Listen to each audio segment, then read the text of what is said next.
আমি আৰম্ভ কৰিবলৈ বিচাৰিছোঁ উজনি অসমৰ পৰা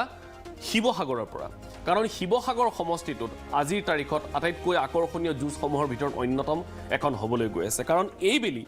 শিৱসাগৰত যিখন যুঁজ হ'বলৈ গৈ আছে সেই যুঁজখন ত্ৰিকোণীয়া হ'ব প্ৰথমে স্পষ্ট হৈ আছিল যে ৰাইজৰ দল আৰু অসম গণ পৰিষদৰ মাজতেই এই যুঁজখন হ'ব কাৰণ অখিল গগৈ আৰু প্ৰদীপ হাজৰিকাৰ নামটোৱে স্পষ্ট হৈছিল কিন্তু হঠাতেই নিশাৰ ভিতৰতে শাসক পক্ষৰ গেম প্লেন সলনি হ'ল আৰু কুশল দুৱৰী এই গোটেই নিৰ্বাচনী প্ৰেক্ষাপটত সোমাই গ'ল গতিকে এতিয়া শিৱসাগৰৰ যিখন সমষ্টি সাপেক্ষে যিটো মূল যুঁজখন সেই মূল যুঁজখন হ'ব এতিয়া অখিল গগৈ বনাম প্ৰদীপ হাজৰিকা বনাম কুশল দুৱৰী কিন্তু কেৱল শিৱসাগৰ সমষ্টিয়ে নহয় এই মুহূৰ্তত আমি শিৱসাগৰ জিলাখনৰ অন্য দুটা সমষ্টি নাজিৰা আৰু ডিমৌৰ কথাও কিছু স্পৰ্শ কৰিম কাৰণ নাজিৰা সমষ্টিত ময়ূৰ বৰগোহাঁই আৰু দেৱব্ৰত শইকীয়াৰ যুঁজখন আকৰ্ষণীয় হ'বলৈ গৈ আছে কিন্তু বহুতেই কৈ আছে যে এইবেলি হয়তো দেৱব্ৰত শইকীয়াই কিছু প্ৰত্যাহ্বানৰ সন্মুখীন হ'ব ঠিক তেনেকৈ ডিমৌ সমষ্টিত যদি আমি কওঁ সুশান্ত বৰগোহাঁইক অজয় গগৈয়ে প্ৰত্যাহ্বান জনাব পাৰিব নে নাই গতিকে আমি এই মুহূৰ্তত সংযুক্ত হৈছোঁ আমাৰ উজনি অসমৰ ব্যুৰো কৌস্তৱ বণিক কাকতিৰ সৈতে কৌস্তৱৰ ওচৰলৈ যাবলৈ বিচাৰিছোঁ কৌস্তৱ মই আপোনাৰ ওচৰলৈ যাবলৈ বিচাৰিছোঁ যে কেনেকৈ বৰ্তমান সময়ত শিৱসাগৰৰ গোটেই নিৰ্বাচনী প্ৰেক্ষাপট চলি আছে কৌস্তৱ যদি আপোনাৰ পৰা পোনপটীয়া সম্প্ৰচাৰ বৰ বেছি সময় নাপাম কৌস্তৱ গতিকে আপোনাৰ পৰা জানিম যে উজনি অসমৰ শিৱসাগৰ প্ৰথমতে যদি আমি আলোচনা কৰোঁ শিৱসাগৰৰ মুঠ ভোটাৰ আজিৰ তাৰিখত হৈছে যিটো নতুনকৈ ডিলিমিটেশ্যনৰ পাছত শিৱসাগৰৰ ভোটাৰৰ সংখ্যা হৈছে গৈ 2,09,976 গৰাকী ইয়াৰ সমান্তৰালকৈ নাজিৰাৰ ভোটাৰ আজিৰ তাৰিখত 1,82,196 আৰু ডিমৌৰ 1,78,390 কৌস্তৱ আজিৰ তাৰিখত আপুনি যিহেতু সমষ্টি তিনিওটাতেই আপুনি গৈ আছে আৰু আপুনি স্থানভেদে আপুনি পৰ্যবেক্ষণ কৰিছে নিজে কি হৈ গৈ আছে কি হ'বলৈ গৈ আছে যিসকল ভোটাৰ আছে তেওঁলোকে এইবাৰ হয়তো ইছ্যুক ভোট দিব নে তেওঁলোকে নেতাক ভোট দিব নে তেওঁলোকে নিজৰ নিজৰ পাৰ্চনেল ইণ্টাৰেষ্টক ভোট দিব আচলতে কি হ'বলৈ গৈ আছে প্ৰথম শিৱসাগৰ তাৰপাছত নাজিৰা তাৰপাছত ডিমৌ কৌস্তৱ আপোনাৰ পৰা জানিবলৈ বিচাৰিছোঁ যদি আপুনি প্ৰথমতে আহে শিৱসাগৰ বিধানসভা সমষ্টি 2021ৰ যিটো নিৰ্বাচনী প্ৰেক্ষাপট আছিল সেই প্ৰেক্ষাপট কিছু পৃথক আছিল আৰু 2024ৰ যিটো নিৰ্বাচনী প্ৰেক্ষাপট আৰু 2026ৰ এই তিনিটা প্ৰেক্ষাপট সম্পূৰ্ণৰূপে পৃথক শিৱসাগৰ যদি আপুনি চাই তেতিয়াহ'লে আমগুৰি সমষ্টিটো যিটো সময়ত বিলুপ্ত হ'ল সেই সময়ত আমগুৰি সমষ্টিৰ এগৰাকী বিধায়ক আছিল সেই বিধায়কগৰাকীৰ নাম হৈছে প্ৰদীপ হাজৰিকা আৰু প্ৰদীপ হাজৰিকাৰ বিৰুদ্ধে প্ৰতিষ্ঠান বিৰোধী ঢৌ এটা সেই দিনটোৰ পৰাই আৰম্ভ হৈছিল যে আপুনি থকা অৱস্থাত এই যিটো সমষ্টি এই সমষ্টিটো কিয় বিলুপ্ত হ'বলৈ পালে তেওঁৰ বিৰুদ্ধে এটা প্ৰতিষ্ঠান বিৰোধী ঢৌ তেতিয়াৰ পৰাই কিছু আছিল য'ত তেওঁ তাৰ পিছতেই দেখা পোৱা গৈছিল যে অসম গণ পৰিষদৰ কৰ্মীসকলৰ সৈতেও কিন্তু তেওঁ এটা সংযোগ তেওঁ বিচ্ছিন্ন হৈছিল তেওঁ কিছু পলায়নবাদী এটা মানসিকতাৰে কিছু আঁতৰি যোৱাৰ এটা পৰিলক্ষিত হৈছিল পৰৱৰ্তী সময়ত তেওঁ কিছুদিন টিয়কত কাম কৰিছে টিয়কত টিকট পাব বুলি ওলাই আছিল তাৰ পিছত তেওঁ শিৱসাগৰত প্ৰথমতে NDAৰ প্ৰাৰ্থী হিচাপে তেওঁৰ নাম যদিও ঘোষণা কৰিলে কিন্তু কিছু প্ৰেক্ষাপটৰ ভিত্তিত পৰৱৰ্তী সময়ত বিজেপিয়েও কুশল দুৱৰীক ইয়াত প্ৰাৰ্থিত্ব দিলে গতিকে আজিৰ দিনটোত প্ৰদীপ হাজৰিকাৰ বিৰুদ্ধে এক কথাত ক'বলৈ গ'লে এটা প্ৰতিষ্ঠান মানে চাওক এতিয়া দুটা কিন্তু প্ৰদীপ হাজৰিকাই আমি যদি ডাইনামিক চাওঁ তেতিয়াহ'লে কিন্তু এটা দুটা মূলত শাসক পক্ষৰ মাজতেই যদি আমি চাওঁ তেতিয়াহ'লে তেওঁলোকে দুটা ডেফিনেশ্যন দিছে এটা হৈছে তেওঁলোকে কৈছে যে অখিল গগৈ এবাৰ ফেক্টৰী নহয় কিন্তু আনফালে তেওঁলোকে কৈছে যে কুশল দুৱৰী আৰু প্ৰদীপ হাজৰিকাৰ যুঁজখনে শাসক পক্ষকেই আচলতে সহায় কৰিব গতিকে কোনটো হ'বলৈ গৈ আছে কুশল দুৱৰী আৰু প্ৰদীপ হাজৰিকাৰ যুঁজখনৰ ফলত আচলতে কোন লোকচানৰ সন্মুখীন হ'ব কোন লাভত থাকিব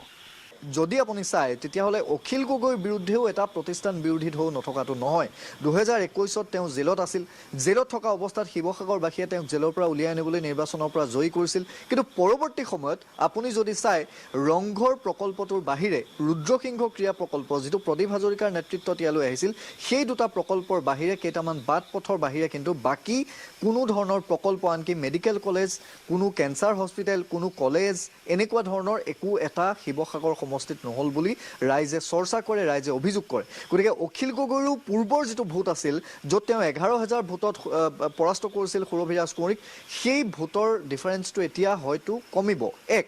দ্বিতীয় কথা আমগুৰিৰ পৰা 6টাকৈ পঞ্চায়ত যেহেতু শিৱসাগৰত সোমাইছে আমগুৰিৰ পৰা 7টাকৈ পঞ্চায়ত নাজিৰাত সোমাইছে গতিকে আমগুৰিৰ ভোটাৰ য'ত প্ৰদীপ হাজৰিকাৰ এটা দুৰ্গ হিচাপে আমগুৰিৰ বিধায়ক হিচাপে একেৰাহে তেওঁ যদিও বা 5 বাৰৰ বিধায়ক কিন্তু একেৰাহে তেওঁ 2016 আৰু 2021তহে তেওঁ জয়ী হৈছিল কাৰণ এতিয়া প্ৰদীপ হাজৰিকাৰ ধৰি লোৱা হ'ল যে 100% ভোটৰ যদি 40% ভোট প্ৰদীপ হাজৰিকাৰ হেৰাইছিল তেতিয়াহ'লে সেই 40% ভোট অখিল গগৈলৈ পৰ্যবেক্ষিত হ'বনে নহয় সেইটো এটা ডাঙৰ প্ৰশ্ন। দ্বিতীয় কথাটো হৈছে যে যিটো সময়ত প্ৰদীপ হাজৰিকা ঘোষণা কৰাৰ দুদিন পিছত কুশল দুৱাৰীক বিজেপিয়ে নিজৰ প্ৰাৰ্থী হিচাপে ঘোষণা কৰি দিলে তেতিয়াই এটা এই যিটো ভোট বিভাজনৰ অংক এই ভোট বিভাজনৰ অংকটো স্পষ্ট হৈ পৰিল। কিন্তু ভোট বিভাজনৰ অংকটো স্পষ্ট হৈ পৰাৰ সময়ত অখিল গগৈক যদি আপুনি চায় তেতিয়াহ'লে দেখিব যে অখিল গগৈয়ে অপ্ৰাসংগিক এজন মানুহক প্ৰাসংগিক কৰি তুলিলে। প্ৰথম কথা, কুশল দুৱাৰীক প্ৰাৰ্থিত্ব দিয়াৰ পূৰ্বৰে পৰা এটা মাৰ্কেটিং অখিল গগৈয়ে নিজেই চলালে যে কুশল দুৱাৰীক শিৱসাগৰত এজন হত্যাকাৰীক ইয়াত বিজেপি কুশল দুৱাৰীয়ে নিগেটিভ পাব্লিচিটিৰ জৰিয়তে কিন্তু প্ৰাসংগিক হৈ পৰিল নিশ্চিতভাৱে। গতিকে অপ্ৰাসংগিক বুলি মই এইবাবেই কৈছোঁ যে কুশল দুৱাৰীয়ে টিকট পাবনে নাপায় তাকে লৈ নিশ্চয়তা নাছিল। সেই সময়ত কিন্তু অখিল গগৈয়ে মাৰ্কেটিং কৰি কুশল দুৱাৰীক প্ৰাসংগিক কৰি পেলালে। দ্বিতীয় কথা, যদি আপুনি এখন ছবি চায় যিদিনা মনোনয়ন দিবলৈ গৈছে সেইদিনা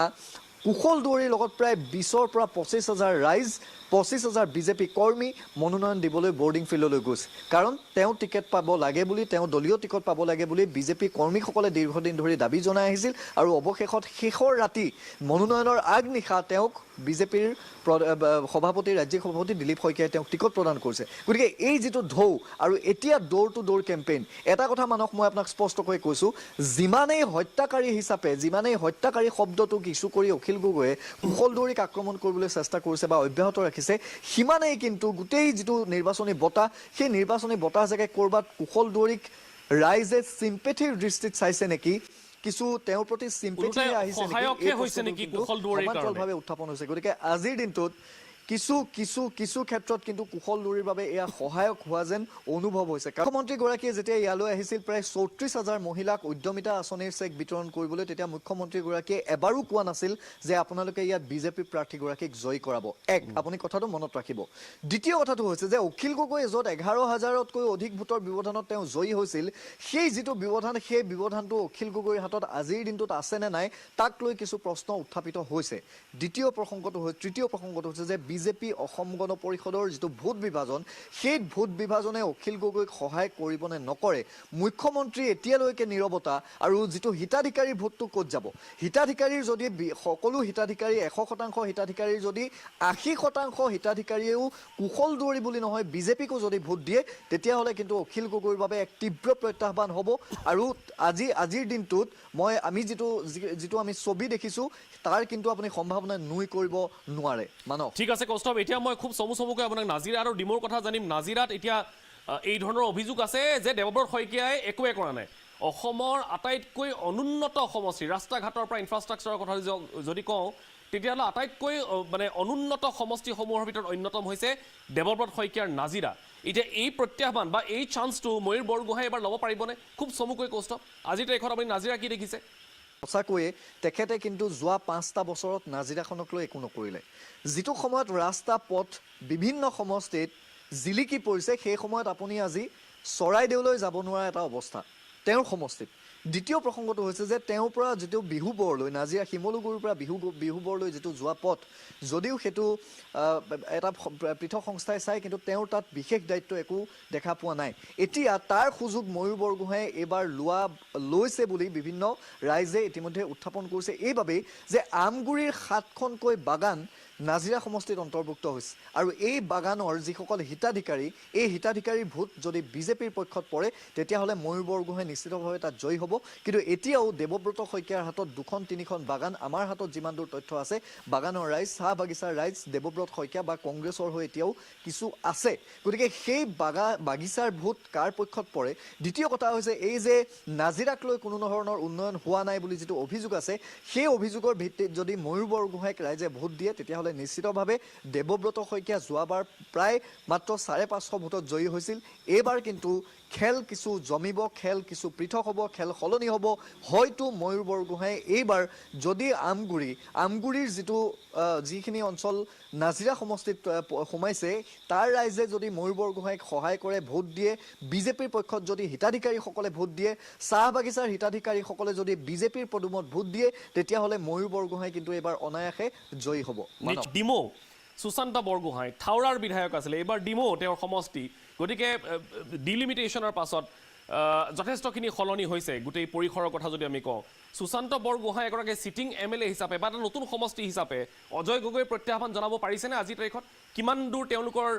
জনতাৰ কাষ চাপিবলৈ তেওঁলোক সক্ষম হৈছে মানস ডিমৌ সমষ্টিটো যদি আপুনি শিৱসাগৰ তিনিটা সমষ্টিৰ ভিতৰত চাই তেতিয়াহ'লে ডিমৌ সমষ্টিতেই কিন্তু আটাইতকৈ ভাল ভাল কাম বা উন্নয়নমূলক যিসমূহ কাম কাজ হৈছে আটাইতকৈ বেছি ডিমৌ সমষ্টিটোতে হৈছে কাৰণ ডিমৌ সমষ্টিত ইতিমধ্যে সুশান্ত বৰগোহাঁই মেডিকেল কলেজ তালৈ লৈ গ'ল কেঞ্চাৰ হস্পিটেল তালৈ লৈ গ'ল তাত এখন ৰাইচাই ষ্টেডিয়াম খুব আটকধুনীয়াকৈ নিৰ্মাণ কৰিলে বা বাট পথ ইতিমধ্যে নিৰ্মাণ কৰিছে আৰু মুখ্যমন্ত্ৰীৰ গুডবুকত থকা সুশান্ত বৰগোহাঁই যথেষ্টখিনি স্কিম যথেষ্টখিনি প্ৰজেক্ট ইতিমধ্যে তালৈ আনিছে সেই কথাটোক লৈ সকলোৱে চৰ্চা কৰে কিন্তু অজয় গগৈ এজন শক্তিশালী প্ৰাৰ্থী গৌৰৱ গগৈ খুব ঘনিষ্ঠ জিলা কংগ্ৰেছৰ তেওঁ সভাপতি এগৰাকী শিক্ষাবিদ প্ৰাক্তন এগৰাকী অধ্যাপক আৰু খুব এগৰাকী ভদ্ৰ এগৰাকী খুব নম্ৰ ব্যক্তি আৰু আটাইতকৈ ডাঙৰ কথাটো হৈছে যে তেওঁ আকৌ সুশান্ত বৰগোহাঁই একালৰ বন্ধু বা বৰ্তমানো তেওঁলোকৰ বন্ধুত্ব আছে যদিও বা তেওঁলোকৰ মতাদৰ্শ আছে কিন্তু দুয়োজনে এতিয়াও আমি জনাত ভাল বন্ধু গতিকে তাত কিন্তু এটা সমস্যা আছে কংগ্ৰেছৰ সেই কংগ্ৰেছৰ সমস্যাটো হৈছে খিনি দেখিছো এতিয়ালৈকে বিশেষ ইস্যু কিন্তু ডিমৌক লৈ কৰিব পৰা কংগ্ৰেছে এই মুহূৰ্তত নাই কাৰণ ডিমৌৰ আন এজন প্ৰাৰ্থী মনোৰঞ্জন কোঁৱৰ যিজন প্ৰাৰ্থীয়ে টিকট বিচাৰি ইয়াৰ পূৰ্বে তেওঁ এবাৰ তেওঁ উপনিৰ্বাচনত প্ৰতিদ্বন্দ্বিতা কৰিছিল সেইবাৰ অজয় গগৈক টিকট দিয়া নাছিল কিন্তু এইবাৰ মনোৰঞ্জন কোঁৱৰৰ হাতত যিমান ভোট আছে সেই ভোটটো অজয় গগৈক সহায় কৰিছে নে নাই কৰা তাক লৈও কিছু সন্দেহ আছে আৰু কংগ্ৰেছৰ শত্ৰু বুলি যিটো কথা বতৰা চলি আছিল আজি আপুনি চাব শিৱসাগৰ সমষ্টিত শুভমিত্ৰ গগৈক টিকট দিয়া নাই বাবে ৰাইজৰ দলৰ তেওঁ এখনো সভা এতিয়ালৈকে তেওঁ উপস্থিত থকা নাই অৰ্থাৎ অখিল গগৈক তেওঁ সহায় কৰা নাই এই কথাটো স্পষ্ট হৈছে ঠিক তেনেধৰণে অজয় গগৈক মনোৰঞ্জন কোঁৱৰে কিমান দূৰ সহায় কৰিব বা কৰিছে তাক লৈ কিছু সন্দেহ আছে গতিকে কংগ্ৰেছৰ মাজত আৰু ৰাইজৰ দলৰ ধৈৰ্য কোঁৱৰ ৰাইজৰ মানস মই শুনা নাই আপোনাৰ প্ৰশ্ন চিপ্ৰাং হ'বগৈ পাৰে নেকি কেনেবাকৈ সময়ত চাওক তাৰ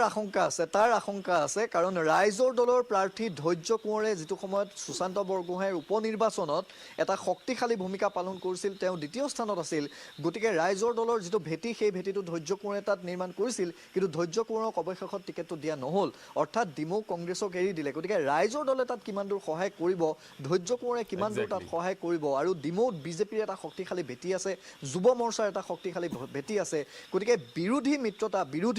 বিৰোধীৰ যিটো মিত্ৰজোঁট সেই বিৰোধীৰ মিত্ৰজোঁটত বিৰোধীৰ শত্ৰু হ'বগৈ নেকি আৰু তাৰ বলি হ'বগৈ নেকি অজয় গগৈ তাক লৈ কিন্তু কিছু আশংকা আছে নিশ্চয় নীলপৱনক পাইছো লাইভত আমি নীলপৱন লখিমপুৰৰ কেইটামান সমষ্টিৰ কথা পাতিব লাগিব নীলপৱন কাৰণ লখিমপুৰ জিলাখন সাপেক্ষে যদি আমি চাওঁ 5টা বিধানসভা সমষ্টি লখিমপুৰ নাওবৈচা ৰঙানদী বিহপুৰীয়া আৰু ঢকুৱাখনা এবাৰ যদি আমি চাওঁ লখিমপুৰৰ মেপখনে কি কয় লখিমপুৰৰ মেপখন যদি আমি এবাৰ দেখুৱাবলৈ চেষ্টা কৰোঁ তেতিয়াহ'লে দেখিব আপোনালোকে যে লখিমপুৰৰ যি 5টা সমষ্টি আছে লখিমপুৰ নাওবৈচা ৰঙানদী বিহপুৰীয়া আৰু ঢকুৱাখনা এই 5টা সমষ্টি লখিমপুৰ জিলাখনৰ এতিয়া এই 5টা সমষ্টিৰ ভিতৰত যদি আটাইতকৈ আকৰ্ষণীয় যুঁজখনৰ কথা আমি কওঁ তেতিয়াহ'লে অন্যতম এখন আকৰ্ষণীয় যুঁজ হৈ আছে এই মুহূৰ্তত বিহপুৰীয়া সমষ্টিত এই কাৰণেই কাৰণ বিহপুৰীয়া সমষ্টিত এইবাৰ ভূপেন বৰাই প্ৰতিদ্বন্দ্বিতা কৰিছে গতিকে বিহপুৰীয়া সমষ্টিটো এইবাৰ কিন্তু অলপমান চৰ্চাত আছে তাৰ পাছত আমি যদি আহোঁ লখিমপুৰ মূল সমষ্টিটোত এতিয়া ঘন বুঢ়াগোহাঁই আচলতে মানৱ ডেকাক বৰ্তমানৰ MLA গৰাকীক কিমানখিনি প্ৰত্যাহ্বান জনাব পাৰিব সেইটো ডাঙৰ কথা নাওবৈচাৰ যুঁজখনত বসন্ত দাস আৰু ডক্টৰ জয়প্ৰকাশ দাস আছে দীৰ্ঘদিনৰ মূৰত এই বিধানসভা নিৰ্বাচনৰ গোটেই প্ৰেক্ষাপটটোলৈ উভতি আহিছে জয়প্ৰকাশ দাস গতিকে তেওঁৰ ভেটি আজিৰ দেশত কিমান শক্তিশালী সেইটো ডাঙৰ কথা ৰঙানদী সমষ্টি অন্যতম এনে ইণ্টাৰেষ্টিং সমষ্টি ৰঙানদী সমষ্টিত ঋষিৰাজ হাজৰিকা বহুখিনি চৰ্চা বহুখিনি বিতৰ্কৰ পাছত ঋষিৰাজ হাজৰিকাক টিকটটো দিয়া হ'ল তেওঁৰ এগেইনষ্টত আহিলে জয়ন্ত খাউণ্ড এতিয়া জয়ন্ত খাউণ্ডে কি একদম নাটকীয় এটা প্ৰেক্ষাপটৰ মাজত তেওঁ কংগ্ৰেছত যোগদান কৰি এই ৰঙানদী সমষ্টিৰ প্ৰাৰ্থী হ'ল গতিকে ইমানখিনি মানুহৰ গ্ৰহণযোগ্যতা আছেনে নাই সেইখিনিও আমি জানিম তাৰ লগতে ঢকুৱাখনা সমষ্টি নৱদলে আৰু আনন্দ নৰহৰ মাজৰ এই যুঁজখন কিমান আকৰ্ষণীয় হ'ব এই মুহূৰ্তত আমি সংযুক্ত হৈ আছোঁ আমাৰ লখিমপুৰৰ ব্যুৰ নীলপৱন সভাপণ্ডিতৰ সৈতে নীলপৱনৰ পৰা আমি কথা অলপ জানিবলৈ বিচাৰিছোঁ নীলপৱন আমি আৰম্ভ কৰিছোঁ বিহপুৰীয়া সমষ্টিৰ পৰা কাৰণ ভূপেন বৰা আৰু নাৰায়ণ ভূঞাৰ মাজত যুঁজখন হ'ব কিন্তু ভূপেন বৰা নাৰায়ণ ভূঞাৰ লগত যিমান যুঁজ আছে নিজৰ লগতো কিন্তু সমানেই যুঁজ আছে এইবাৰ বিহপুৰীয়া সমষ্টি সাপেক্ষে যদি আমি কওঁ আপোনাৰ পৰা আমি যিমানখিনি পাৰোঁ চমুকৈ জানিবলৈ বিচাৰিছোঁ। প্ৰথম আৰম্ভ কৰিছোঁ বিহপুৰীয়া, কিমান এডভান্টেজত আছে বৰ্তমান সময়ত বিজেপি বা কংগ্ৰেছৰ প্ৰাৰ্থী দুগৰাকী? প্ৰথমে যদি আপুনি মোক সুধিছে যে বিহপুৰীয়া সমষ্টিত 1,68,000তকৈ অধিক ভোটাৰ আছে আৰু আপুনি ইতিমধ্যে উল্লেখ কৰিছে যে ভূপেন বৰাই বিজেপিত জইন কৰাৰ পিছত তাৰ পৰিৱেশ পৰিস্থিতি কেনেধৰণৰ আছে। মই যদি ক'ব বিচাৰোঁ যে ৰাম ভূঞাই আজি বিগত 2 বছৰৰ পৰা ৰাম ভূঞাই বিহপুৰীয়া সমষ্টিৰ বিভিন্ন অঞ্চললৈ তেওঁ গৈছে বা ৰাইজৰ লগত মত বিনিময় কৰিছে। গতিকে কংগ্ৰেছৰ স্থিতি তেওঁলোকে ভাবিছিলে যে ৰাম ভূঞাই টিকেট পাব, গতিকে প্ৰত্যাশিতভাৱেই ৰাম ভূঞাক টিকট প্ৰদান কৰা হৈছে। গতিকে যিসকল ৰাম ভূঞাৰ বিপৰীতেও দুগৰাকী প্ৰাৰ্থীয়ে টিকট বিচাৰিছিলে কিন্তু সেইসকল টিকট নাপায়, তেওঁলোকৰ কোনো গপ ভেম নাই। এতিয়া ৰাম ভূঞাৰ সৈতে তেওঁলোক একেলগতে আহি নিৰ্বাচনী প্ৰচাৰ আমি যি দৃশ্য দেখা পাইছোঁ যে সৌসিদিনা আমি এটা ভিডিঅ' দেখা পালোঁ যে তাত যিসকলে ৰাম ভূঞাৰ বিপৰীতে দুজনে প্ৰাৰ্থিত্ব বিচাৰিছিলে তেওঁলোকে কিন্তু অৱশেষত ৰাম ভূঞাৰ সৈতে আহিছে আৰু ৰাম ভূঞাৰ সৈতে তেওঁলোকে নিৰ্বাচনী প্ৰচাৰ বিভিন্ন স্থানলৈ গৈছে। গতিকে এই ক্ষেত্ৰত বিহপুৰীয়া কংগ্ৰেছত বিসম্বাদ আছে বুলি এই মুহূৰ্তত আপুনি ক'ব নোৱাৰে। কিন্তু ৰাইজ কিমান আশ্বস্ত হ'ব বা কংগ্ৰেছৰ বিধায়কজনে হৈ ৰাম ভূঞাই কিমান ৰাইজক কাম কৰিব বা কেনেধৰণৰ প্ৰতিশ্ৰুতি দিব তাৰ ওপৰত নিৰ্ভৰ কৰিব। কিন্তু ভূপেন বৰাৰ প্ৰেক্ষাপটত যদি আমি চাওঁ যে সৌসিদিনালৈকে মুখ্যমন্ত্ৰী হিমন্ত বিশ্ব শৰ্মাক ভূপেন বৰাগৰাকীক মানুহে একচেপ্ট কৰিছে নে নাই? সমষ্টিটোৰ ভোটাৰে, বিহপুৰীয়াৰ ভোটাৰে একচেপ্ট গ্ৰহণ কৰিছে নে নাই? বৰ্তমান মুহূৰ্তত আমি যদি ক'ব যাওঁ যে ভূপেন বৰা বিজেপিলৈ অহাৰ পিছতেই কিন্তু বিহপুৰীয়াত এক প্ৰকাৰ ৰাইজ অসন্তুষ্ট হৈছিল। কিন্তু আজিৰ তাৰিখত সৌসিদিনা আজি 2 দিন পূৰ্বে মুখ্যমন্ত্ৰীগৰাকীয়ে যিখন সভা অনুষ্ঠিত কৰি গ'ল, ভূপেন বৰাৰ হৈ প্ৰচাৰ অভিযান চলালে, তাত কিন্তু আমি বহুত সংখ্যক লোকক দেখা পালোঁ। কিন্তু এই ভোট ভূপেন বৰাৰ পক্ষত মানুহে দিব নে বিজেপিৰ কাৰণে মানুহে দিব, সেয়া কিন্তু এটা প্ৰশ্ন এইকণত সৃষ্টি কৰিছে। কাৰণ আঁচনি বহুত দিছে, বিহপুৰীয়াৰ বহু মহিলাই বহু আঁচনি পাইছে। অমীয় ভূঞা অসন্তুষ্ট আছিলে, তেওঁ প্ৰথমে কৈছিলে যে মই নিৰ্দলীয় হৈ খেলিম। কিন্তু অমীয় ভূঞাক যেতিয়া উপসভাপতি বিজেপিৰ উপসভাপতিৰ দায়িত্ব দিয়া হ'ল, এতিয়াও অমীয় ভূঞাৰ গপ ভেম নাই। অমীয় ভূঞা এতিয়া গুৱাহাটীৰ বিভিন্ন নিজৰ দলে যি দায়িত্ব অৰ্পণ কৰিছে সেই দায়িত্বত তেওঁ নিয়োজিত হৈ আছে। গতিকে এক প্ৰকাৰ আজিৰ তাৰিখত ভূপেন বৰাই বিভিন্ন স্থানত নিৰ্বাচনী প্ৰচাৰ চলাইছে আৰু মুখ্যমন্ত্ৰীগৰাকীয়ে এটা তাৎপৰ্যপূৰ্ণ মন্তব্য কৰিছে যে বিহপুৰীয়াখন যদি আগবঢ়াই নিবলগীয়া হয় তেতিয়াহ'লে ভূপেন বৰাক নহয় বিজেপিক বা মোক ভোট প্ৰদান কৰক। কিন্তু এটা কথা, ভূপেন বৰা যদি জয় হয় তেতিয়াহ'লে বিজেপিৰ ক্ষেত্ৰত এই ক্ষেত্ৰত প্লাছ পইণ্ট হ'ব। কিন্তু ৰাম ভূঞাই নিৰ্বাচনী প্ৰচাৰ তৎপৰতা অব্যাহত ৰাখিছে। বিভিন্ন সময়ত ৰাম ভূঞাই বিভিন্ন কাম কৰিছে, আমি ইতিমধ্যে জনাইছোঁ আপোনালোকক, সংবাদ মাধ্যমৰ জৰিয়তে আমি জনাইছোঁ ৰাইজক। কিন্তু এই ক্ষেত্ৰত বিজেপি আৰু কংগ্ৰেছৰ মাজত যুঁজখন কৈছে, কাৰণ ভূপেন বৰাই এটা কথা উল্লেখ কৰিছিলে যে সভাখনত যে আমি ইয়াত বিহপুৰীয়াখনত এটা উপজিলা আমি কেন্দ্ৰ বিচাৰিছিলোঁ, কিন্তু সেই সময়ত মই কৰিব নোৱাৰিলোঁ। যদি ৰাইজে বিচাৰে তেতিয়াহ'লে মুখ্যমন্ত্ৰীগৰাকীয়ে সেই উপহাৰ দিব পাৰে। আৰু মুখ্যমন্ত্ৰীগৰাকীয়ে ভূপেন বৰাৰ সুৰতে সুৰ মিলাই কৈ গৈছে যে বিহপুৰীয়াখনৰ উন্নয়নৰ বাবে অন্ততঃ বিজেপি চৰকাৰ আহিব লাগিব। যোৱা 5 বছৰত যিখিনি কাম কৰিলোঁ, এই 5 বছৰত আৰু অত্যাধিক কাম কৰা হ'ব বুলি মুখ্যমন্ত্ৰীগৰাকীয়ে প্ৰতিশ্ৰুতি প্ৰদান কৰি থৈ গৈছে। গতিকে এই ক্ষেত্ৰত বিহপুৰীয়া সমষ্টিৰ যিখন যুঁজ, সেই যুঁজখন কিন্তু ভোটাৰ বা কংগ্ৰেছৰ প্ৰাৰ্থীগৰাকী ভোটাৰ কিমান আকৃষ্ট বা ভূপেন বৰাৰ কথা বা ভূপেন বৰাৰ প্ৰতিশ্ৰুতিক লৈ কিমান আশ্বস্ত, সেয়া কিন্তু অতি গুৰুত্বপূৰ্ণ। এতিয়া ৰঙা নদীৰ কথাখিনি অলপ জানিবলৈ বিচাৰিছোঁ। ৰঙা নদীত ঋষিৰাজ হাজৰিকা বিজেপিৰ প্ৰাৰ্থী হ'ব বুলি চৰ্চা চলি আছিল, তাৰ মাজতে আকৌ ভূপেন বৰাৰ প্ৰসংগ আহিলে, গতিকে খেলবোৰ কিছু সলনি হৈছিলে। অৱশেষত ঋষিৰাজ হাজৰিকাই পালে। কিন্তু জয়ন্ত খাউণ্ডৰ এণ্ট্ৰিটো কিছু নাটকীয় আছিল। এতিয়া তেওঁ কংগ্ৰেছৰ প্ৰাৰ্থী। জয়ন্ত খাউণ্ডৰ গ্ৰহণযোগ্যতা আছেনে নাই সমষ্টিটোত, বা বৰ্তমান সময়ত দুয়োগৰাকী যদি প্ৰাৰ্থীৰ আমি মূল যুঁজখন তেওঁলোকৰে হ'ব। গতিকে কিমান দূৰ আগবাঢ়িছে তেওঁলোকৰ গোটেই প্ৰচাৰ অভিযান বা মানুহৰ মাজত কিমান সোমাবলৈ সক্ষম হৈছে? খুব চমুকৈ নীলপৱন। ঋষিৰাজ হাজৰিকাই আজি বিগত 2-3 বছৰৰ পৰা আগৰ পৰাই ৰঙানদীৰ সমষ্টিৰ বিভিন্ন স্থানত তেওঁ নিৰ্বাচনী প্ৰচাৰ, তেওঁ টিকেট প্ৰত্যাশিত প্ৰাৰ্থী হিচাপে নিৰ্বাচনী প্ৰচাৰ চলাই আছিলে। গহীন বৰাৰ টিকেট প্ৰত্যাশিত প্ৰাৰ্থী আছিলে, কিন্তু গহীন বৰাই টিকট নোপোৱাৰ কাৰণে তেওঁ গৌৰৱ গগৈৰ ওচৰত গৈ পেলাই তেওঁ কংগ্ৰেছলৈ আহিছে। গতিকে এই ৰঙানদীৰ যিখন যুঁজ, সেই যুঁজখনো কিন্তু এক আকৰ্ষণীয় হ'ব, কাৰণ নৱপ্ৰজন্মৰ ভোটাৰ বহু কম। গতিকে গহীন বৰাৰ ভূমিকাও কিছু গুৰুত্বপূৰ্ণ হ'ব যদিও বৰ্তমান মুহূৰ্তত কংগ্ৰেছে ৰঙানদী সমষ্টিক ৰাইজে কংগ্ৰেছে কেনেদৰে বা কেনেদৰে পতিয়ন নিয়াব পাৰিব তাৰ ওপৰত নিৰ্ভৰ কৰিব কাৰণ আজিৰ তাৰিখৰ ৰঙানদী সমষ্টিত মই যদি কওঁ যে ৩৩,০০০তকৈ অধিক মহিলাই তেওঁলোকে চৰকাৰৰ আঁচনি সুবিধা লাভ কৰিছে গতিকে ৰঙানদী যদি ভোটাৰ আপুনি পেটাৰ্ণটো চাই তেতিয়াহ'লে ক'ব পাৰিব যে ১,৭৭,০০০ ভোটাৰ আছে আৰু ইয়াত মাইনৰিটি ভোটাৰ আছে 46,000 আৰু খ্ৰীষ্টান ইয়াত ভোট আছে গতিকে সেইসকল লোক কাৰ পক্ষত থাকে চাহ বাগিচাৰ যিসকল লোক আছে তেওঁলোক বিজেপি চৰকাৰৰ পক্ষত থাকিব এই মাইনৰিটি ভোটখিনি বিজেপিয়ে টানিবলৈ পাৰিবনে নীলপৱন নে এইখিনি পুঞ্চাতে কংগ্ৰেছলৈ যোৱাৰ ভোট এক কথাত যদি আপুনি চাই যে মাইনৰিটি 46,000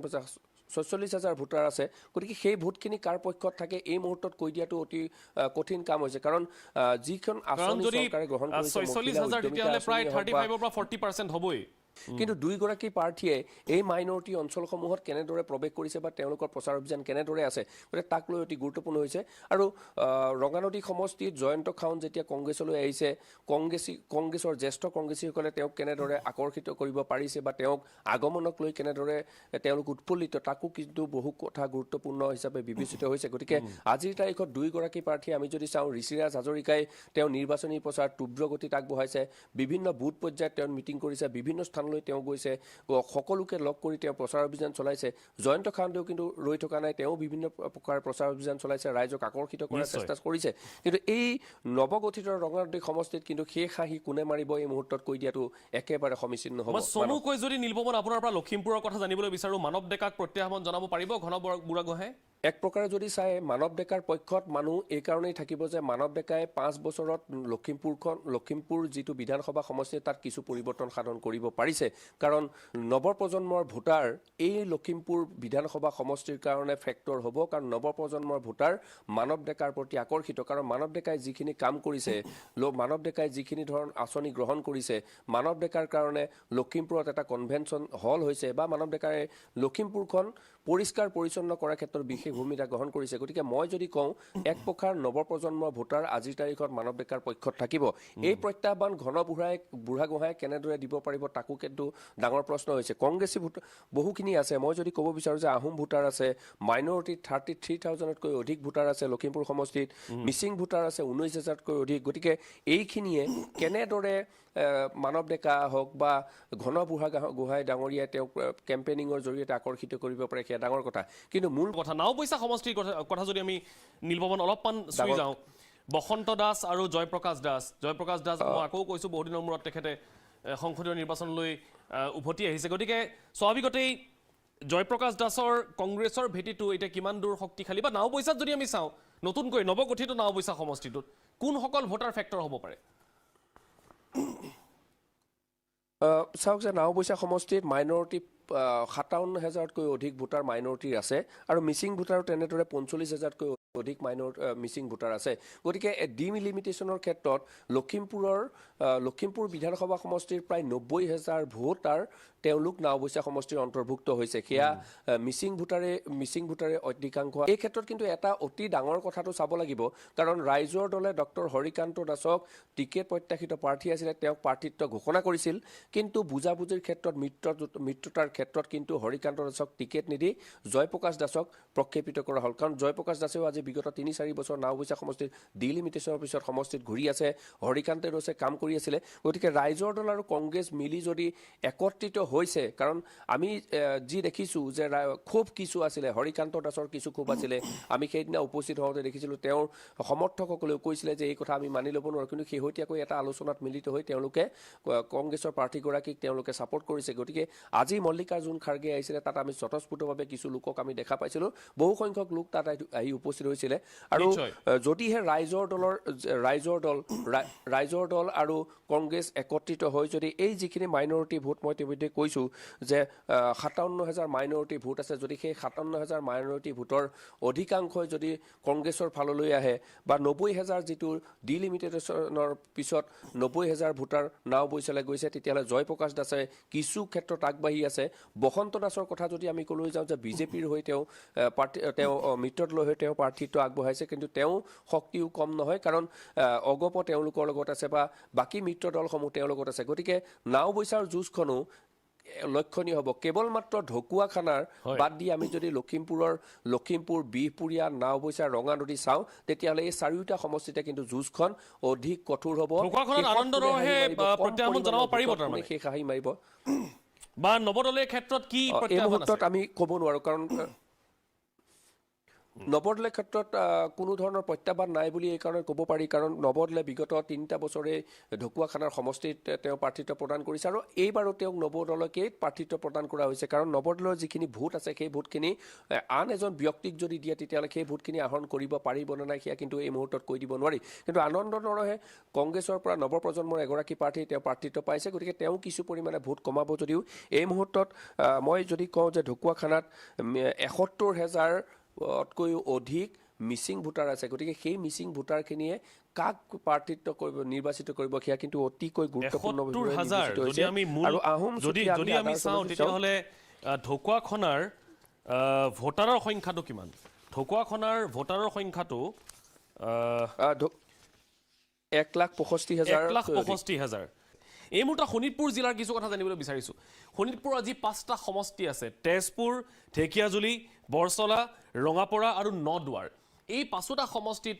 আজিৰ তাৰিখত কাৰ কিমান এডভান্টেজ আছে বা কোন বেছি এডভান্টেজত আছে? সংগীতা, আৰম্ভ কৰিছোঁ তেজপুৰৰ পৰা। তেজপুৰ সমষ্টিটোত আমি যদি চাওঁ, যুঁজখন পৃথিৱীৰাজ ৰাভা অগপৰ বনাম অলকনাথ ৰাইজৰ দল বনাম তৃতীয়টো নাম আহিছে পল্লৱী শইকীয়া, নিৰ্দলীয় এগৰাকী, হয়তো তেওঁ আমি যদি কওঁ যে তেওঁ বিদ্ৰোহী এগৰাকী নেত্ৰী, গতিকে তেখেতেও এইবাৰ নিৰ্দলীয়ভাৱে প্ৰতিদ্বন্দ্বিতা আগবঢ়াইছে। গতিকে প্ৰথম প্ৰশ্নটো একেবাৰে চিম্পলি আপোনাক সুধিবলৈ বিচাৰিছোঁ, ত্ৰিকোণীয়া যুঁজখনত কোন অগ্ৰগতিত আছে বা কোন কিমান ৰাইজৰ ওচৰলৈ যাবলৈ সক্ষম হৈছে? যদি প্ৰথমতে আমি তেজপুৰ সমষ্টিৰ কথা ক'বলৈ যাওঁ, তেজপুৰ সমষ্টিটো আচলতে দীৰ্ঘদিন ধৰি অসম গণ পৰিষদ দলৰ দুৰ্গ হিচাপে প্ৰতিষ্ঠিত হৈ আহিছিল। ইয়াৰ পূৰ্বে 5বাৰকৈ বৃন্দাবন গোস্বামীয়ে এই সমষ্টিটো প্ৰতিনিধিত্ব কৰিছিলে অসম গণ পৰিষদ দলৰ পৰা। 2021 চনত পৃথ্বীৰাজ ৰাভাদেৱক দিয়া হ'ল ইয়াৰ বিধায়ক হিচাপে। কিন্তু বিধায়কগৰাকীৰ বিৰুদ্ধে আচলতে আমি ক'বলৈ বিচাৰিম যে প্ৰতিষ্ঠান বিৰোধী ঢৌ এটা আছে। এইখিনিতে ক'ব লাগিব যে যিগৰাকী এতিয়া অসম গণ পৰিষদ দলৰ বিধায়কগৰাকীৰ বিৰুদ্ধে মানুহৰ ক্ষোভ যথেষ্ট আছে, কাৰণ তেজপুৰ সমষ্টিত বিভিন্ন সমষ্টিত ৰাজ্যত যেনেধৰণে পথসমূহ নিৰ্মাণ হৈছে তেনেধৰণে পথ নিৰ্মাণ ইয়াত আপাতত হৈছে যদিও তেজপুৰ সমষ্টিত বাট পথৰ যথেষ্ট সমস্যা আছে। তেজপুৰ সমষ্টিত বিধায়কগৰাকীৰ বিৰুদ্ধে এটা অভিযোগ আছে যে বিধায়কগৰাকী আচলতে বিষয়সমূহত মাত নামাতে বা বিধায়কগৰাকীৰ ভূমিকাটো যদি আমি বিধানসভাত চাওঁ তেতিয়াহ'লে বৰ বেছি সক্ৰিয় নহয়। এই ধৰণৰ কিন্তু বহুত অভিযোগ আছে বিধায়কগৰাকীৰ বিৰুদ্ধে। সেই অভিযোগ সমষ্টিটো আছে, কাৰণ যিগৰাকী বিধায়ক তেওঁ হ'ল এগৰাকী, সকলোৱে জানে যে তেওঁ হ'ল বিষ্ণুপ্ৰসাদ ৰাভাৰ পুত্ৰ, গতিকে বিষ্ণুপ্ৰসাদ ৰাভাৰ পুত্ৰ হিচাপে তেওঁৰ পৰা সমষ্টিবাসীয়ে যথেষ্ট আশা কৰে। কাৰণ বিশেষকৈ তেজপুৰ সমষ্টিটো যদি তেজপুৰখন আচলতে পৰিচয় কিহৰ বাবে? তেজপুৰখন পৰিচয় হ'ল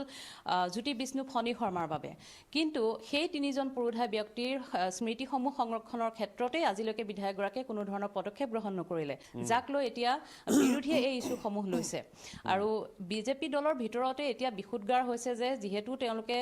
বিজেপিয়ে বাৰে বাৰে মিত্ৰতাৰ পিছত বাৰে বাৰে অগপক দি আছে, এইবাৰ তেওঁলোকে ছিটটো বিচাৰিছিল, কিন্তু মিত্ৰতাৰ খাতিৰত বা দলীয় অনুশাসন মানি এতিয়া তেওঁলোকে যিহেতু অগপকে দিয়া হ'ল টিকটটো, তেওঁলোকে অসম গণ পৰিষদ দলৰ প্ৰাৰ্থীগৰাকীৰ সৈতে যদিও নিৰ্বাচনত আছে বা যদিও তেওঁলোকে প্ৰচাৰত আছে, কিন্তু ভিতৰি ক্ষোভ অসন্তুষ্টি আছে। আমি জানিব পৰা মতে বহু তৃণমূল পৰ্যায়ৰ কৰ্মী, যিসমূহ বুথ লেভেলৰ যিসমূহ কৰ্মী, তেওঁলোকৰ অসন্তুষ্টি আছে, ক্ষোভ আছে। গতিকে সেই ক্ষোভসমূহ বা সেই অসন্তুষ্টিয়ে নিৰ্বাচনত প্ৰভাৱ পেলাব পাৰে নেকি, সেয়া এটা প্ৰশ্ন। আনহাতে আপুনি যদি চাবলৈ যায় যে ৰাইজৰ দলৰ যিগৰাকী প্ৰাৰ্থী, ৰাইজৰ দলৰ প্ৰাৰ্থীগৰাকী অলকনাথ, তেওঁ যদিও কাম কাজ কৰি আছিল, কিন্তু তেওঁক দিয়া হ'ল তেজপুৰ সমষ্টিত। হয়, তেওঁ আছিলে বৰচলা সমষ্টিত কাম কাজ কৰি প্ৰায় 3 বছৰ ধৰি তেওঁ সাংগঠনিক কাম কাজ চলাই আছিল বৰচলাত, কিন্তু হঠাৎ তেওঁক আহি তেজপুৰ সমষ্টিটো দিয়া হ'ল, কাৰণ ৰিপুণ বৰাই তাত কংগ্ৰেছৰ পৰা প্ৰতিদ্বন্দ্বিতা কৰি তেওঁক ৰিপুণ বৰাক সন্তুষ্ট কৰিবলৈ আচলতে বৰচলা সমষ্টিটো এৰি তেওঁক আহি তেজপুৰত দিয়া হ'ল। তেওঁ প্ৰথম অৱস্থাত যথেষ্ট সমস্যাৰ সন্মুখীন হৈছিল, কিন্তু ৰাইজৰ দলৰ যিগৰাকী প্ৰাৰ্থী অলকনাথ, তেওঁ এগৰাকী জাতীয়তাবাদী শিবিৰৰ তেওঁ ব্যক্তি, তেওঁ প্ৰাক্তন ছাত্ৰ নেতা, ১৭ম ছাত্ৰ সন্থাৰ মজিয়াৰ পৰা তেওঁ আহিছে। তেজপুৰৰ সামাজিক ৰাজনৈতিক বা সাংস্কৃতিক ক্ষেত্ৰখনত তেওঁ এগৰাকী পৰিচিত ব্যক্তি আৰু তেওঁৰ পৰিয়ালৰ কথা যদি আপুনি ক'বলৈ যায় যে তেওঁৰ দেউতাক আছিল স্বাধীনতা সংগ্ৰামী আৰু তেওঁৰ ভাতৃ তেওঁৰ এগৰাকী শ্বহীদ ৰূপক নাথৰ তেওঁ ভাতৃ গতিকে পৰিয়ালৰ ফালৰ পৰা পৰিয়ালৰ সেই ইতিহাস আছে আৰু অলোক নাথৰো এটা সবল স্থিতি আছে গতিকে অলোক নাথো এটা ফেক্টৰ হ'ব এইবাৰ কিন্তু আপুনি যিটো কথা ক'লে যে বিদ্ৰোহী এগৰাকী নেত্ৰী কংগ্ৰেছ এই তেজপুৰ সমষ্টিটো আচলতে পৰম্পৰাগতভাৱে অসম গণ পৰিষদ আৰু কংগ্ৰেছ দলৰ মাজতে প্ৰতিদ্বন্দ্বিতা আজিলৈকে হৈ আহিছিল কিন্তু এইবাৰ তেজপুৰৰ ৰাজনীতিত কংগ্ৰেছ দল নাই কাৰণ এইবাৰ মিত্ৰতাৰ ক্ষেত্ৰত যিহেতু ৰাইজৰ দলক দিয়া হ'ল কংগ্ৰেছক দিয়া নহ'ল কংগ্ৰেছৰ পৰা টিকট বিচাৰি যিহেতু টিকটৰ এগৰাকী প্ৰবল দাবীদাৰ আছিল পল্লৱী শইকীয়াই কংগ্ৰেছ ত্যাগ কৰি তেওঁ নিৰ্দলীয় প্ৰাৰ্থী হিচাপে তেওঁ প্ৰতিদ্বন্দ্বিতা আগবঢ়াইছে আৰু কংগ্ৰেছত যেতিয়া তেওঁ যোগদান কৰিছে তেওঁ ACS চাকৰি এৰি আহি কংগ্ৰেছত যোগদান কৰিলে তেওঁ এগৰাকী NSUৰ প্ৰাক্তন নেত্ৰী আছিল আৰু তেওঁ যিহেতু গুৱাহাটী ইউনিভাৰ্চিটিৰ এগৰাকী প্ৰাক্তন সাধাৰণ সম্পাদিকা গতিকে তেওঁৰ এটা স্থিতি আছে তেজপুৰত কিন্তু তেওঁ আৰু বিশেষকৈ তেওঁ যেতিয়া কংগ্ৰেছত আহি যোগদান কৰিলে তাৰপিছত তেওঁ বুথ লেভেলত তেওঁ তৃণমূল পৰ্যায়ত যথেষ্ট কাম কৰা আমি দেখিবলৈ পাইছোঁ যেতিয়া পঞ্চায়ত নিৰ্বাচনত আমি দেখিছোঁ তেওঁ বুথ লেভেলত বা তেওঁ তৃণমূল পৰ্যায়ত যথেষ্ট আছে SRৰ যেতিয়া বিতৰ্ক হৈছিল তেতিয়া তেওঁ সংখ্যালঘু যি জনসাধাৰণ তাৰ মাজত তেওঁ আছিলে গতিকে বুথ লেভেলত তেওঁৰ কিন্তু এটা শক্তিশালী স্থিতি আছে সেয়া আমি মানিব লাগিব গতিকে পল্লৱী শইকীয়াও এইবাৰ কিন্তু ফেক্টৰ হ'ব আৰু এইবাৰ আচলতে তেজপুৰৰ যুঁজখন নিশ্চয় গতিকে এই ত্ৰিকোণীয়া যুঁজখন আচলতে এইবাৰ ৰাইজে কাক গ্ৰহণ কৰে সেইটো খুব গুৰুত্বপূৰ্ণ কিন্তু যদি আমি চাওঁ তেতিয়াহ'লে সংগীতা বাকী ঢেকীয়াজুলি বৰচলা ৰঙাপৰা আৰু নদুৱাৰ এই চাৰিটা সমষ্টিৰ কোনটো সমষ্টি বেছি আকৰ্ষণীয় হ'ব যদি আমি ভোট যুদ্ধৰ প্ৰেক্ষাপটেৰে চাওঁ ক'বলৈ গ'লে প্ৰথমতে আমি ঢেকীয়াজুলি সমষ্টিৰ কথা ক'ব লাগিব যিহেতু এগৰাকী মন্ত্ৰীৰ সমষ্টি তেওঁ দুবাৰৰ বিধায়ক এগৰাকী প্ৰভাৱশালী মন্ত্ৰী কিন্তু এইবাৰ আকৰ্ষণীয় যুঁজখন হ'ব তেওঁৰ লগত তেওঁৰ প্ৰতিদ্বন্দ্বিতা কৰিব বাটা চোৰাং তেওঁৰে একালৰ সতীৰ্থ বিজেপি দলত তেওঁ কেইবাবছৰ দীৰ্ঘদিন ধৰি তেওঁ বিজেপি দলত আছিল তেওঁ সাংগঠনিক যি ভেটি বিজেপি দলৰ সাংগঠনিক ভেটি শক্তিশালী কৰাৰ ক্ষেত্ৰত বিশেষকৈ ঢেকীয়াজুলি সমষ্টিত তেওঁ যথেষ্ট অৱদান আছে এগৰাকী আদিবাসী যুৱক গতিকে তেওঁ এবাৰ প্ৰতিদ্বন্দ্বিতা কৰিলে কাৰণ তেওঁ দীৰ্ঘদিন ধৰি ঢেকীয়াজুলি সমষ্টিৰ পৰা বিজেপিৰ টিকট বিচাৰিছিল টিকট নাপাই এবাৰ তেওঁ কংগ্ৰেছ কৰিলে আৰু কংগ্ৰেছত যোগদান কৰিয়ে তেওঁ টিকট লাভ কৰি এতিয়া তেওঁ সমষ্টিত যথেষ্ট শক্তিশালী প্ৰতিদ্বন্দ্বী হিচাপে থিয় দিছে কিন্তু তেওঁৰ ভেটিটো যিহেতু বেলেগ আছিলে গতিকে বাটা চোৰাঙে সেই সমৰ্থনখিনি পাবনে চাওক ঢেকীয়াজুলি সমষ্টিত আচলতে মুঠ ভোটাৰৰ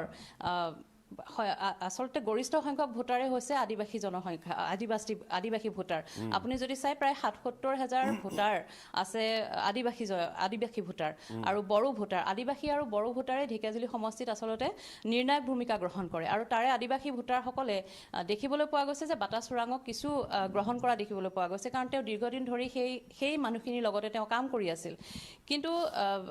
এতিয়াও আমি ক'ব নোৱাৰোঁ কাৰণ আজি যিহেতু এখন সভা আছিল আজি অমিত শ্বাহ আছিল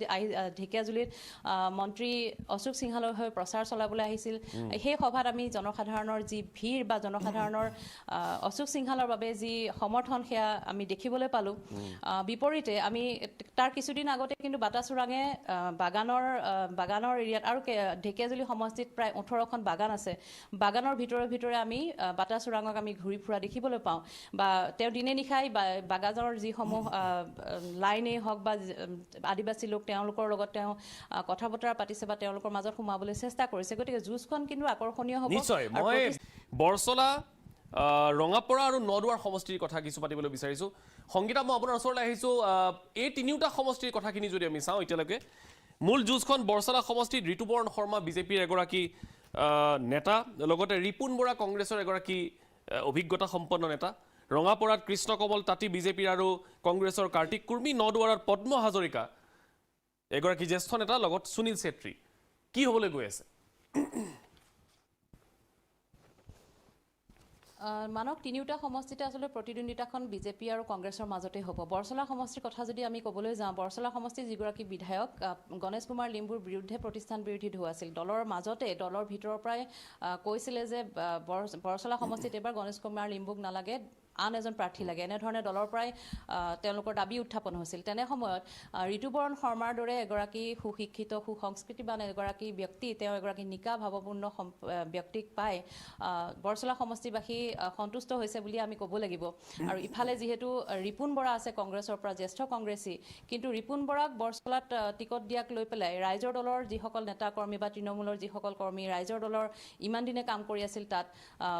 অলক নাথৰ হৈ তেওঁলোক অসন্তুষ্ট হৈ আছে গতিকে ৰিপুণ বৰাৰ বাবে কিন্তু পথ ইমান মসৃণ নহয় সেইফালৰ পৰা ক'বলৈ গ'লে ঋতুপৰ্ণ শৰ্মা এডভান্টেজত আছে বুলি আমি ক'ব পাৰোঁ আৰু ইফালে যদি আমি ৰঙাপাৰা সমষ্টিৰ কথা কওঁ একেধৰণে ৰঙাপাৰা সমষ্টিটো আমি বিভিন্ন সময়ত দেখিবলৈ পাইছিলোঁ ছ'চিয়েল মিডিয়াতে বিজেপিৰ একাংশ কৰ্মী নেতা কৰ্মীয়ে বিচাৰিছিল যে কৃষ্ণকমল তাঁতীৰ বাদ দি আন এজন নেতা নতুন মুখ এখন তেওঁলোকে বিচাৰিছিল কৃষ্ণকমল তাঁতীৰ বিৰুদ্ধেও যথেষ্ট বিশুদ্গাৰ আছে কিন্তু মূৰকত গৈ যিহেতু কৃষ্ণকমল তাঁতীয়ে টিকট পালে কিন্তু কংগ্ৰেছৰ কোনো স্থিতি ৰঙাপাৰা সমষ্টিত ইমান শক্তিশালী নাই শক্তিশালী হিচাপে তেওঁলোকে থিয় দিব পৰা নাই আৰু যিগৰাকী প্ৰাৰ্থী কাৰ্তিক কুৰ্মী শোণিতপুৰ কংগ্ৰেছৰ তেওঁ সভাপতি আছিল তেওঁৰ কোনো স্থিতি সবল স্থিতি নাই গতিকে সেইফালৰ পৰা চাবলৈ গ'লে বিজেপিৰ ঢৌতেই হয়তো কৃষ্ণকমল তাঁতী এইবাৰ নিৰ্বাচনী বৈতৰণি পাৰ হ'ব যদি আপুনি চাবলৈ যায় নদুৱাৰ সমষ্টিত হয় ৰঙাপাৰা সমষ্টিৰ পৰা আমি কৃষ্ণকমল তাঁতীয়ে নিৰ্বাচনী বৈতৰণি পাৰ হোৱাৰ সম্ভাৱনা আমি দেখিবলৈ পাওঁ এতিয়ালৈকে আৰু নদুৱাৰ সমষ্টিৰ কথা আপুনি যদি কয় নদুৱাৰ সমষ্টি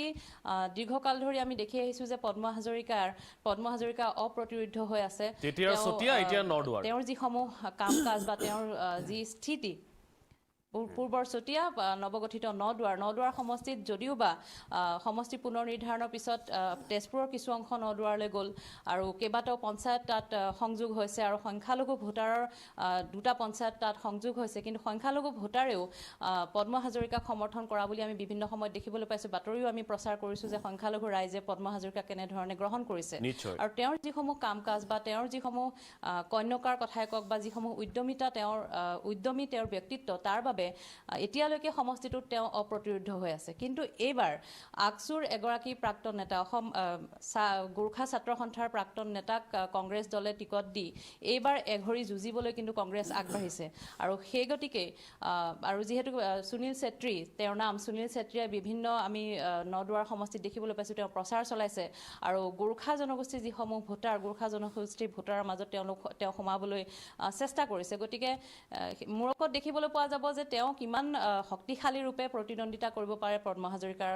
সন্মুখত কিন্তু পদ্ম হাজৰিকাৰ বাবেও কিন্তু এইবাৰ যুঁজখন কিছু সহজ হৈ থকা নাই নদুৱাৰ সমষ্টিত মানে যিটো মানুহে আচলতে ভাবি আছে যে পদ্ম হাজৰিকাই অনায়াসে যুঁজখন পাৰ হৈ যাব